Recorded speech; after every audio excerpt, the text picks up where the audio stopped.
Underrated. वैसे तो इस शब्द का मतलब है कोई ऐसी चीज जिसको उतना अप्रिशिएट नहीं किया जाता जितना उसको करना चाहिए, पर आजकल इसका मतलब हो गया है कोई ऐसी चीज जो अच्छा होने के बावजूद भी उतना पॉपुलर नहीं है। This video is the second part of top 10 underrated anime in India according to me. और इस वीडियो में भी मैं आपको कुछ ऐसे ही अंडररेटेड एनिमे के बारे में बताऊंगा जो है तो बहुत मस्त पर उन्हें कोई देखता ही नहीं है। Starting with Bakuman. ये एक शोनेन एनिमे है about writing manga and it was written by the same writers who wrote Death Note. Main character Mashiro Moritaka बचपन से ही बहुत अच्छी ड्राइंग करता है और उसके अंकल एक मांगा का यानी कि एक मांगा आर्टिस्ट होते हैं एंड नेचुरली माशिरो को भी एक मांगा का बनना होता है। पर एक दिन बहुत ज्यादा काम करने और एग्जॉशन की वजह से उसके अंकल की डेथ हो जाती है एंड माशिरो अपने मांगा का बनने का सपना भूल जाता है। पर यह सब चेंज होता है जब वो मिलता है अपने क्लासमेट ताकागी से। ताकागी एक बहुत अच्छा राइटर होता है और उसको एक मांगा का बनना होता है, पर उससे ड्राइंग होती नहीं है। वो एक दिन क्लास में माशिरो को अपनी क्रश मीहो की ड्राइंग बनाते हुए देख लेता है और माशिरो से उसके साथ मिलके एक मांगा बनाने की बात करता है। इनिशियली माशिरो हेजिटेट्स पर बाद में वो मान जाता है। ताकागी माशिरो को ट्रिक करके उसे मीहो के घर ले जाता है और मीहो को उन दोनों के मांगा का बनने का सपना बता देता है और हमें पता चलता है कि मीहो को एक वॉइस एक्टर बनना है। यहाँ पर माशिरो बोलता है कि अगर उन दोनों के मांगा को कभी एक एनिमे अडेप्टेशन मिल जाए तो क्या मीहो उस एनिमे की मेन फीमेल कैरेक्टर को वॉइस देगी एंड मीहो मान जाती है। और यहीं पर माशिरो एक्साइटमेंट में मीहो से कहता है कि अगर उन तीनों का सपना पूरा हो जाए तो क्या वो उससे शादी करेगी एंड सरप्राइजिंगली मीहो मान जाती है, पर वो एक शर्त रखती है कि जब तक उनका सपना पूरा नहीं होता वो एक दूसरे से बात भी नहीं कर सकते, जिसकी वजह से उनमें मोटिवेशन बना रहे। आई नो आपको ये प्लॉट सुनने में काफी ज्यादा चाइल्डिश और मेलोड्रामेटिक सा लग रहा होगा। I mean they are bunch of 14 year olds, but I can guarantee you that आप ये एनिमे देखते वक्त बिल्कुल भी बोर नहीं होने वाले। एंड अनलाइक डेथ नोट ये एनिमे काफी लाइट हार्टेड है, full of comedy and exciting moments. ये एनिमे मांगा प्रोडक्शन एंड ओवरऑल मांगा इंडस्ट्री के बारे में बहुत कुछ बताता है, वो भी बहुत ही रियलिस्टिक वे में। ये एक ऐसा एनिमे है जो आई थिंक हर एक एनिमे एंड मांगा फैन को अपने लाइफ टाइम में कभी ना कभी देखना ही चाहिए, and that includes you. Inuyashiki last hero. इस एनिमे का नाम आपने शायद ही कभी सुना होगा, but this is one of the best seinen anime I have ever watched. Ichiro Inuyashiki एक बुजुर्ग आदमी होता है जिसका परिवार उसकी जरा से भी कदर नहीं करता। उसको एक अबैंडन्ड कुत्ता मिलता है जिसको वो घर ले आता है एंड उसके साथ खेलना is his only source of happiness. अगले दिन इचिरो को पता चलता है कि उसको स्टोमक कैंसर है और उसके पास जीने के लिए बस 3 महीने हैं। ऑल डिप्रेस्ड वो अपने डॉग को लेकर एक सुनसान पार्क चला जाता है जहां पर उसको एक अननोन टीनेज लड़का दिखता है, but suddenly UFO appears out of nowhere और एक जोरदार एक्सप्लोजन होता है। अगले दिन जब इचिरो उठता है ही रियलाइजेस दैट उसकी बॉडी अंदर से एक हाईली एडवांस्ड रोबोट बन चुकी है और उसके सारे फिजिकल डिसेबिलिटीज ठीक हो गए हैं। इचिरो डिसाइड करता है कि वो अपनी बाकी की जिंदगी इन पावर्स को यूज करके अच्छे काम करेगा और लोगों की जान बचाएगा।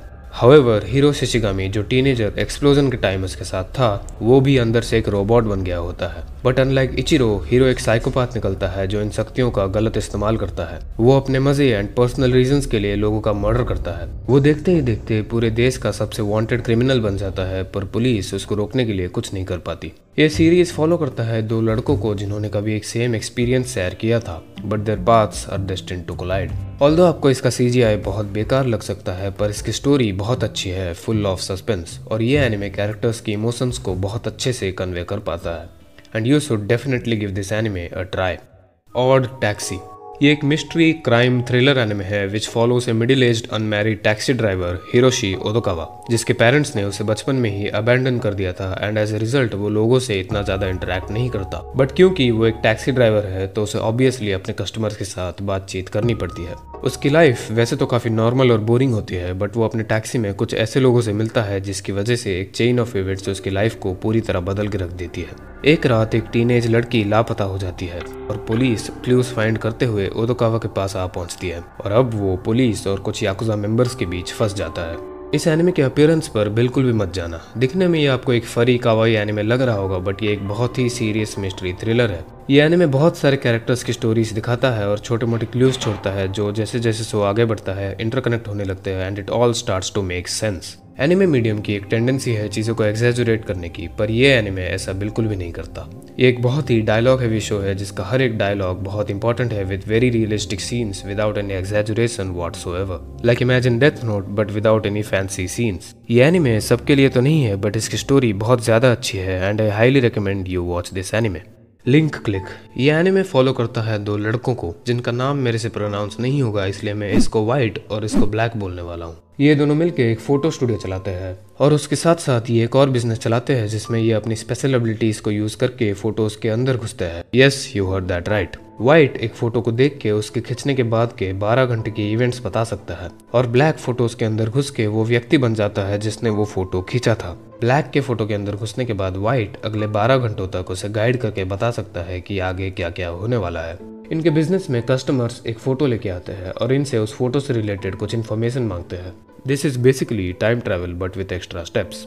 But unlike every other time travel show, ये दोनों फोटो के अंदर जाके बस इन्फॉर्मेशन कलेक्ट करते हैं और पास्ट के इवेंट्स को बिल्कुल भी अल्टर नहीं करते, वरना बहुत ज़्यादा दिक्कत हो सकती है। वैसे तो इसका सीजन 1 मोस्टली एक एंथोलॉजी सीरीज है, मतलब इसके हर एपिसोड में ब्लैक एक नए बंदे के फोटो के अंदर घुसता है एंड उस रैंडम बंदे की स्टोरी दिखाई जाती है। बट बैकग्राउंड में इन सब स्टोरीज के पैरेलली एक अलग प्लॉट डेवलप हो रहा होता है and by the 12th episode it kind of becomes the main focus of the story and season 2 पूरा इसके ऊपर ही बेस्ड। इस एनिमे का एनिमेशन एंड बैकग्राउंड म्यूजिक भी बहुत मस्त है। नो मैटर आपको किसी भी जॉनर का एनिमे पसंद हो, आई कैन गारंटी यू ये एनिमे आपको डेफिनेटली पसंद आएगा। Violet Evergarden is the most beautiful show I have ever watched. Anime follow करता है एक लड़की वायलेट एवरगार्डन को जो एक बहुत ही स्किल्ड सोल्जर होती है जो किसी रोबोट की तरह ही अपने बॉस का हर कहना मानती है। वॉर के दौरान वायलेट अपने दोनों हाथ खो बैठती है और अपनी बॉस मेजर गिलबर्ट से आखिरी बार मिलती है। गिलबर्ट वायलेट को अपनी जान बचाने के लिए थैंक्स बोलता है और उसके साथ साथ वो कुछ और भी बोलता है जिसका मतलब वायलेट के समझ से परे है। वॉर के बाद वायलेट की सर्जरी होती है जिसमें उसे अपने हाथों की जगह मैकेनिकल हाथ दिए जाते हैं। अब वायलेट के जीवन का एक ही उद्देश्य होता है गिलबर्ट के कहे उन बातों का मतलब समझना और उसके लिए वो एक ऑटो मेमोरी डॉल बन जाती है। ऑटो मेमोरी डॉल वो लोग होते हैं जो लोगों की फीलिंग समझकर उन्हें अपने शब्दों में एक लेटर पर लिखते हैं। इनिशियली तो वायलेट एक बहुत ही इमोशनली ब्लाइंड लड़की होती है, वो लोगों को इमोशंस को समझ नहीं पाती, पर जैसे जैसे ये सीरीज प्रोग्रेस करता है वो धीरे धीरे ह्यूमन इमोशंस को समझने लगती है। ये एनिमे वायलेट का कैरेक्टर डेवलपमेंट बहुत ही ब्यूटीफुली पोर्ट्रे करता है। This anime has without a single doubt the best animation I have ever seen. आपको ये एनिमे देखते वक्त एक एक सीन पॉज करके उसके आर्टवर्क को अप्रिशिएट करने का मन करेगा and combine that with the godly sound tracks makes it one of the most beautiful shows I have ever watched. इस एनिमे का हर एक एपिसोड आपको एक पूरे मूवी जैसा लगेगा, following the life of a random person और कैसे वायलेट उस व्यक्ति की फीलिंग समझ के उसे खत पर लिखती है। ये एनिमे बहुत बहुत ज्यादा अच्छा है। This is the best and the most beautiful slice of life anime I have ever watched. अगर आपने ये एनिमे नहीं देखा then you are missing out on one of the best pieces of fiction ever made. Frieren Beyond Journey's End. Now before तुम मुझे गाली दो कि ये तो भाई माय एनिमे लिस्ट के टॉप पे है, इसको अंडररेटेड कैसे बोल दिया। I want to ask you, have you watched it? If you have, how many of your anime watching friends have watched it?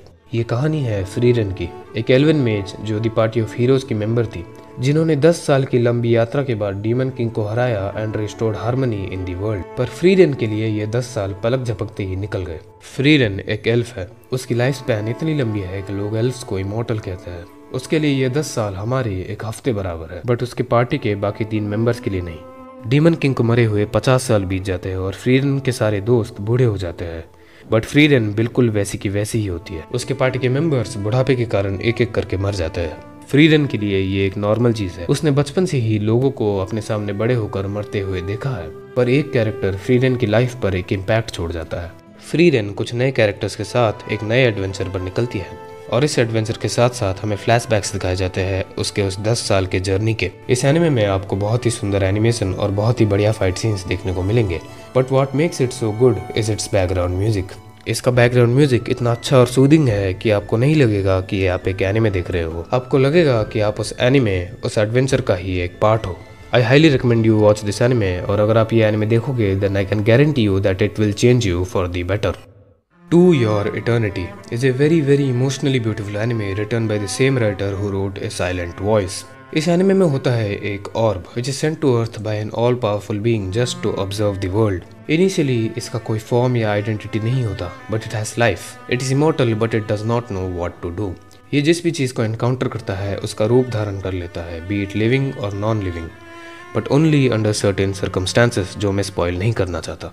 This anime has the most emotionally exhausting first episode I have ever seen. Series में later on एक व्यक्ति इस ऑर्ब का नाम फुशी रखती है।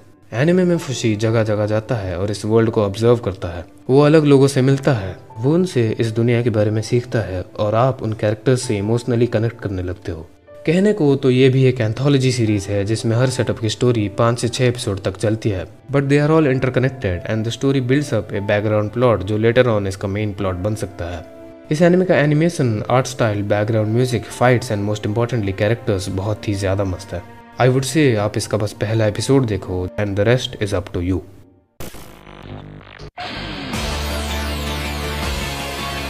Steins Gate. हालांकि ये एनिमे इंटरनेशनली बहुत पॉपुलर है, पर इंडिया में ये एक बहुत ही अंडररेटेड एनिमे है। ये एक science fiction mystery thriller anime है about time travel. The story follows Rintaro Okabe, a self proclaimed mad scientist जो अपने अपार्टमेंट में अपने दोस्तों के साथ फ्यूचर गैजेट लैबोरेटरी चलाता है, जिसमें वो रैंडम एक्सपेरिमेंट्स करता है और गैजेट्स बनाता है।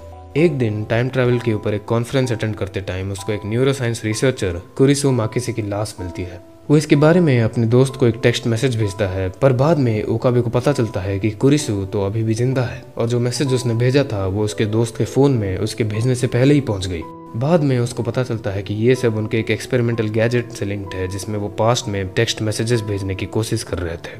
पर जैसे जैसे वो और रिसर्च करते हैं तो उनको पता चलता है कि ये सब यूरोप के सबसे बड़े न्यूक्लियर रिसर्च ऑर्गेनाइजेशन सर्न से लिंक्ड है। जैसे जैसे वो इस टाइम ट्रैवल के रैबिट होल में घुसते जाते हैं उनकी मुसीबतें बढ़ती जाती है। ये एनिमे टाइम ट्रैवल एंड उसके रिलेटेड इश्यूज को बहुत ही रियलिस्टिक वे में अप्रोच करता है। आपको इस एनिमे के स्टार्टिंग के कुछ एपिसोड्स बहुत ही बोरिंग लग सकते हैं, but trust me it gets better. और अगर आपको इसके वॉच ऑर्डर के बारे में जरा सी भी कंफ्यूजन है तो नीचे कमेंट कर देना एंड रिप्लाई में मैं एक्सप्लेन कर दूंगा। ये एनिमे अपनी मिस्ट्री एलिमेंट को बहुत ही बढ़िया तरीके से यूज करता है with the help of its suspenseful sound track. And please watch this show in original Japanese with English subtitles, वरना आपको इस शो का असली फील नहीं आने वाला और आप बहुत सी चीजें मिस कर दोगे। ये एनिमे मेरे टॉप 5 फेवरेट एनिमे में आता है और विदाउट ए सिंगल डाउट ये दुनिया का बेस्ट टाइम ट्रैवल एनिमे है। Summer Time Rendering. Main character Shinpei अपना होम टाउन हितोकाशिमा आइलैंड छोड़ के पढ़ाई करने के लिए टोक्यो गया होता है, पर 2 साल बाद वो एक शॉकिंग न्यूज की वजह से वापस आता है। शिनपे के माँ बाप बचपन में ही गुजर गए थे एंड उसके बाद से वो कोफुने परिवार और उनकी 2 बेटियां उशियो एंड मियो के साथ रहने लगता है। पर वो टोक्यो से वापस आता है क्योंकि उसको पता चलता है कि उशियो की पानी में डूब के मौत हो गई है। पर टोक्यो से वापस आते वक्त शिप में वो एक सपना देखता है जिसमें उशियो से कहती है कि मियो को प्रोटेक्ट करो। फ्यूनरल खत्म होने के बाद शिनपे का दोस्त उसे बताता है कि उसके पिताजी ने उशियो की ऑटोप्सी करते वक्त उशियो के गले पर स्ट्रैंगलिंग के निशान देखे हैं। मतलब ये एक ड्राउनिंग नहीं बल्कि एक मर्डर है। इसके बाद बहुत सारे इवेंट्स होते हैं और हमें पता चलता है कि इस आइलैंड पे शैडोज है। शैडोज बेसिकली किसी व्यक्ति की एक एग्जैक्ट कॉपी है, but they are way more powerful than humans. First episode के एंड में शिनपे मारा जाता है and he wakes up again in the ship जिससे वो अपने होम टाउन वापस आ रहा था, यानी कि टाइम ट्रैवल।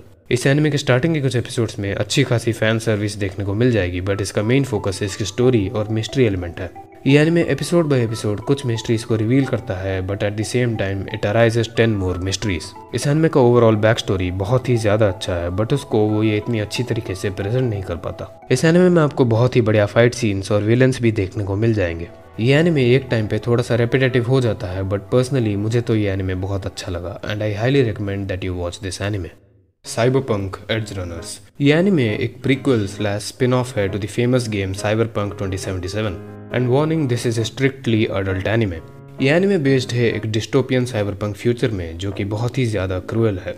हर दूसरा बंदा यहाँ पे एक साइबॉर्ग होता है। अपने बॉडी पार्ट्स को मशीन से रिप्लेस करना यहाँ आम बात है, पर लिमिट से ज्यादा साइबरवेयर इंस्टॉल करने पर एक व्यक्ति को साइबर साइकोसिस हो सकता है। बेसिकली वो पागल हो सकता है। मेन कैरेक्टर डेविड अपनी मॉम के साथ नाइट सिटी में रहता है जो कि एक बहुत ही बैकवर्ड और गरीब सिटी है। ऑल्दो उनकी फाइनेंशियल कंडीशन बिल्कुल भी अच्छी नहीं होती, उसकी मॉम किसी तरह डेविड को एक बहुत ही प्रेस्टिजियस स्कूल भेजती है, पर गरीब होने के कारण डेविड को बहुत बुली किया जाता है। एक दिन एक कार एक्सीडेंट में उसकी मॉम की डेथ हो जाती है and after that he stumbles upon Sandevistan cyberware, एक प्रोस्थेटिक जिसको पहनने वाले को सुपर ह्यूमन स्पीड मिल जाती है। फ्यूएल्ड बाय रेज डेविड इसको अपने पीठ पे इंस्टॉल कर देता है। उसके बाद वो उसके स्कूल बुली को बहुत बुरी तरह पीट देता है जिसकी वजह से उसको स्कूल से निकाल दिया जाता है। डेविड एक दिन मिलता है लूसी से, एक डेटा थीफ जो उसके साथ टीम अप करना चाहती है, पर लूसी के साथ मिलना उसे इंट्रोड्यूस करता है to the world of Edgerunners, criminals जो कि पैसों के लिए किसी भी नियम को तोड़ने के लिए तैयार है। ये एनिमे बहुत ही ज्यादा केओटिक और फास्ट बेस्ड है। इसमें सब कुछ है, violence, bloodshed, sex, cool characters, bad ass villains and what not. इस एनिमे का एनिमेशन एंड एक्शन बहुत ही ज्यादा अच्छा है and combine that with absolutely amazing background music.